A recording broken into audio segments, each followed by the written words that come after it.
Hey everyone, welcome back to another episode of Talking Chronos. Now, ever since its debut at Watches and Wonders back in April of 2025, the new Grand Seiko UFA Spring Drive has been stuck in my mind. Now, this piece has been delayed since its debut, and I've been dying to get my hands on one. I put my interest in with my local Grand Seiko salon in AD at Ben Bridge in Rancho Cucamonga, California a few months back, and well, I received a call today and I'm ecstatic to be able to go check it out. Now we're going to be diving deep into a timepiece that's really more than just a watch. It's a masterpiece of engineering and design. I'm talking about the newly released Grand Seiko SLGB003 UFA Spring Drive. Now let's go over the history, design, specs, and what makes this timepiece stand out in the world of horology. Since its founding, Grand Seiko has been dedicated to one pursuit, and that's pushing the boundaries of accuracy in watchmaking. In 1969, the brand introduced the VFA, standing for Very Fine Adjusted, a mechanical watch so precise it achieved an extraordinary plus-minus 1 minute per month. It was a remarkable milestone, but Grand Seiko wasn't finished there.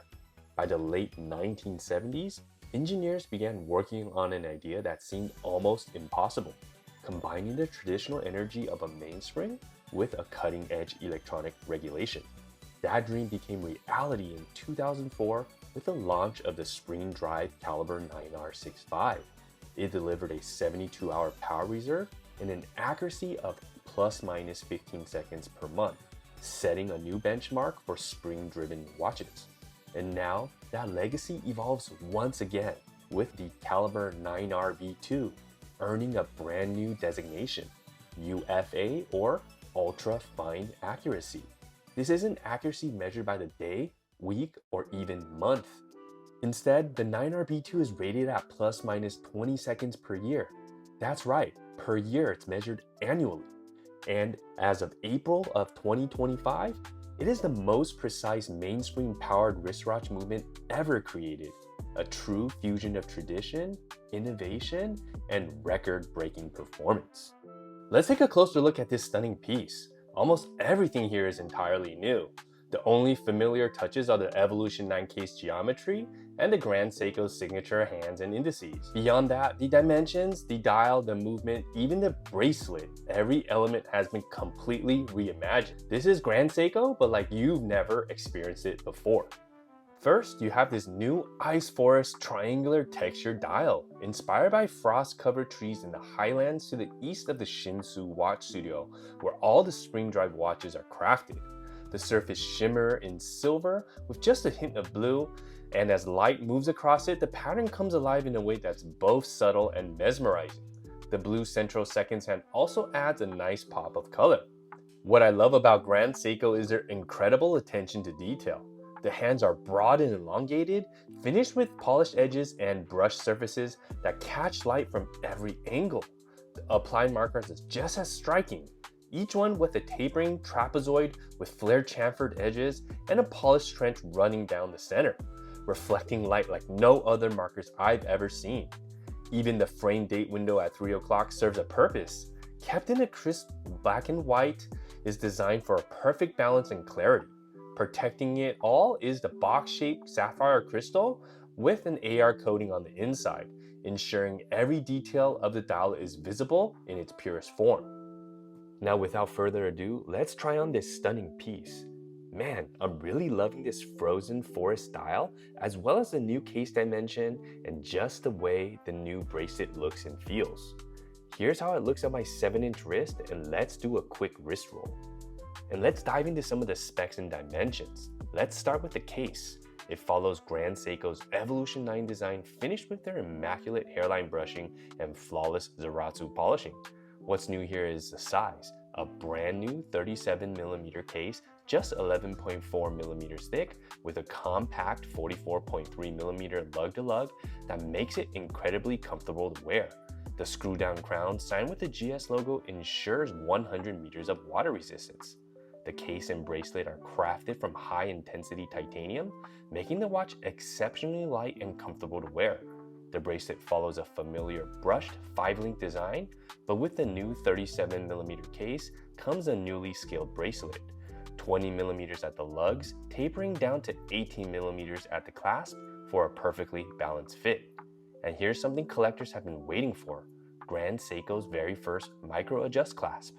Inside, you'll find 4 adjustment points, each marked by a simple line, so you can see exactly how much you've extended it by. By pressing and holding down the center lever, the bracelet can be ratcheted up or down to fine-tune your fit. Now, it may take a try or two to get used to, but once you do, it's quick, intuitive, and incredibly easy and practical to use. Now let's talk about the new movement, the caliber 9R-B2. At first glance, it looks similar to the 9R-A2 like the one in my Suwa SLGB003, but side by side, the differences are clear. The UFA rotor just has 1 open cavity compared to 2 on the Suwa, and the glide wheel has been repositioned entirely. It's a reminder that this movement isn't just an update, it's been completely redesigned from the ground up. And as I mentioned earlier, the performance is astonishing, plus minus 20 seconds per year. That's right, per year. You still get a solid 3-day power reserve. Yes, it's a little less than the 5 days offered by the 9R-A2, but in exchange for this level of accuracy, I think it's a worthy trade-off. What really wins me over though is the attention to detail in the finishing.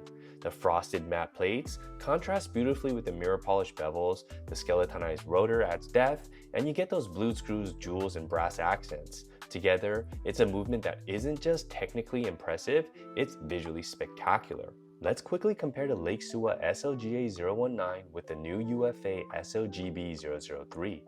The Suwa comes in at 40mm, 11.8mm thick with 47.6mm lug-to-lug.